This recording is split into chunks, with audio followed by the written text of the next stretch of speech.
এই পিরোজপুরেই তো একটি মেয়ে ওই তাকে ধরে নিয়ে গেছিল ক্যাম্পে রান্না করে। মাওলানা সাইদ দেখেন, এই যুদ্ধ অপরাধ যার নাম দেলওয়ার হোসেন সাইদি, আজ আমাকে কথা বলতেই হবে ইনশাআল্লাহ। আমাকে বলছে রাজাকার বলে লাভালাভি বেশি করবা না, 12 কোটিতে গাছের গোড়া আসতে নানা দেবে, মামু বাড়ি দিল্লি গিয়ে পড়বা, বাংলার জমিনে জায়গা হবে না।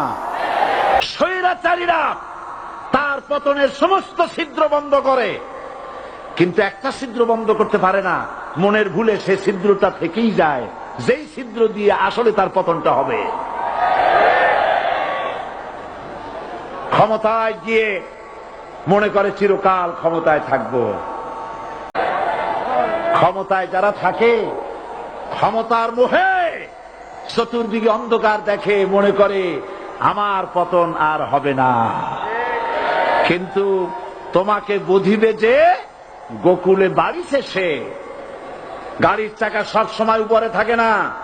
গাড়ির চাকা সব সময় উপরে থাকলে গাড়ি তো চলবেই না, গাড়ির চাকা ঘোরে বলেই তো গাড়ি চলে।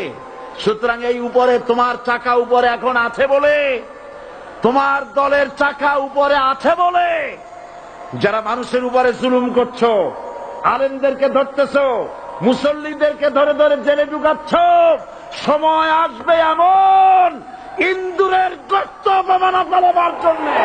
বিড়ালের মতো 500 বছর বেঁচে থাকার কোনো লাভ নাই, সিংহের মতো 1 ঘন্টা বাঁচতে চায়।